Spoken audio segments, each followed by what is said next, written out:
mempersoalkan itu bisa menimbulkan penafsiran yang berbeda-beda gitu ya. Dan kalau bisa menimbulkan penafsiran berbeda-beda itu ya bertentangan dengan kepastian hukum, kira-kira kan begitu. Oke, Pak Haryono tadi mau tanya jadi. Baik. Yang saya ingin tanyakan adalah pertama, advokat itu unik dalam kedudukan berproses maupun berorganisasi. Sehingga keunikan itu saya kira juga akan menimbulkan persoalan di dalam pengaturannya. Advokat sebenarnya meskipun penegak hukum tapi individual. Kalau polisi itu harus ada komandannya. Kalau jaksa itu ada lembaga kejaksaannya. Tapi advokat individual. Sehingga 24 jam dia bisa memutus apa yang dia harus lakukan, apa yang dia tidak bisa lakukan. Itu tidak terdapat pada polisi dan jaksa. Tapi yang dipersoalan adalah, kalau kita berangkat dari individu advokatnya, pertanyaan yang mendasar pertama adalah, adakah masuk organisasi individu ini keharusannya? Adakah keharusan advokat itu masuk organisasi?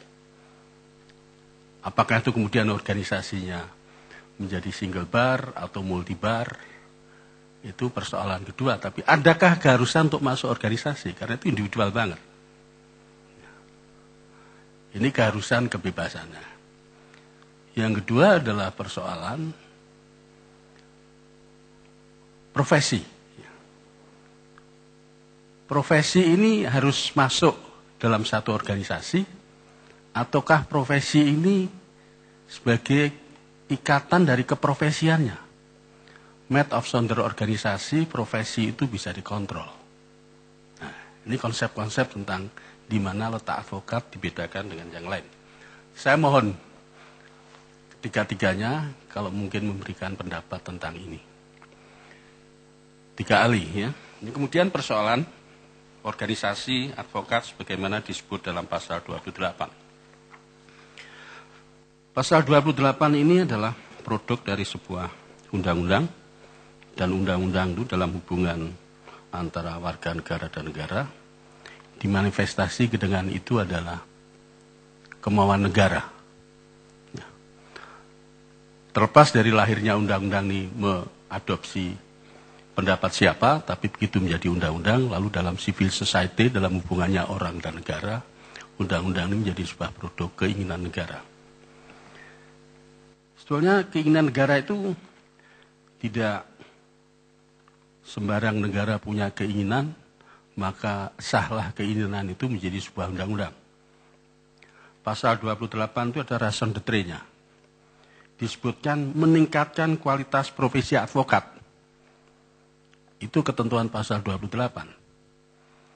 Kalau pada satu saat kemudian negara ini tidak melihat adanya satu organisasi itu meningkatkan kualitas profesi advokat, mestinya pasal rumusan 28 itu tidak mendorong negara untuk menjadikan satu single bar saja. Saya juga ingin mendapatkan pendapat para ahli tentang pendapat saya ini. Tiga-tiganya. Terima kasih. Hakim Akil. Ya, sedikit saja Pak. Tadi sudah ditanyakan oleh Pak Haryono. Masih kaitan dengan pasal 28, kaitannya dengan raison d'être-nya. Kenapa pada saat itu harus ada satu organisasi advokat? Karena memang dalam rangka meningkatkan kualitas profesi advokat itu. Dan peningkatan kualitas profesi advokat itu tentu berkaitan dengan pasal-pasal di depan. Kewajiban untuk melakukan pelatihan, kewajiban untuk magang, kewajiban untuk membuat daftar atau buku advokat, kewajiban untuk bersumpah dengan satu standar yang sama tentunya. Sehingga dalam konteks itu masuk kategori sebuah standarisasi penegak hukum. Kalau pasal 24 ini kemudian kita hubungkan dengan pasal 30 ayat 2, ada kewajiban dari advokat untuk masuk kepada organisasi advokat. Kemudian kita hubungkan dengan pasal 32 secara keseluruhan yang menyebutkan 8 organisasi, kemudian tenggang waktu, itu tentunya memang sudah jelas bahwa rujukannya atau menuju kepada satu single bar. Tetapi persoalannya adalah sebagaimana inti daripada pasal 28 itu, dalam rangka meningkatkan kualitas profesi yang dikehendaki oleh negara itu, dalam pencapaian target yang ideal seperti itu tidak tercapai, maka dari sisi kemanfaatan kepentingan-kepentingan advokat dalam konteks penegak hukum itu, apakah masih relevan dengan kondisi yang diisyaratkan di dalam pasal 28 itu. Saya ingin pendapat ahli untuk pandangan tersebut. Ada? Pak Hakim dulu Pak ya. Pak Hakim Muhammad Alim. Terima kasih Pak Ketua. Saya mau bertanya kepada ahli. Ini terkait dengan Pak Filipus Hajuan juga, terkait juga dengan Prof. Adnan Buyung Nasution dan Prof. Yusri. Begini Pak, tadi pasal 5 daripada undang-undang ini mengatakan sebagai advokat itu adalah sebagai penegak hukum. Dan tadi oleh ahli dikatakan karena dia penegak hukum, jadi dia harus tidak seenaknya sendiri berorganisasi. Seperti jaksa ada satu wadahnya, kemudian IKAHI misalnya ada satu wadahnya. Tapi itu undang-undang. Tetapi kalau pasal 28 ayat 3 Undang-Undang 45, setiap orang berhak atas kebebasan berserikat. Mau berserikat apa, sepenting serikat itu tidak yang melanggar undang-undang. Kalau dia berserikat dalam PKI tentu tidak boleh, karena itu dilarang.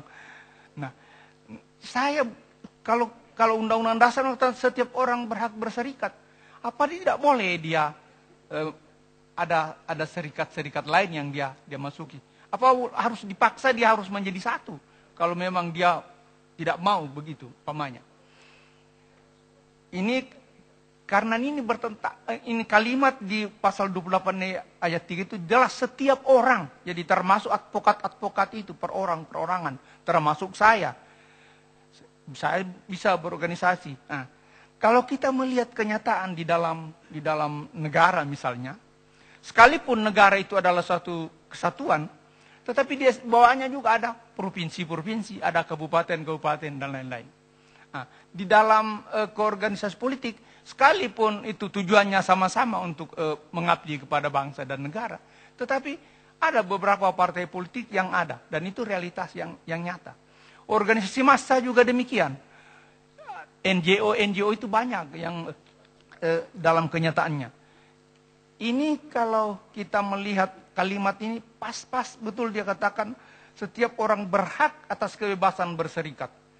Kalau kebebasan berserikat itu menurut saya tidak boleh hanya satu serikat.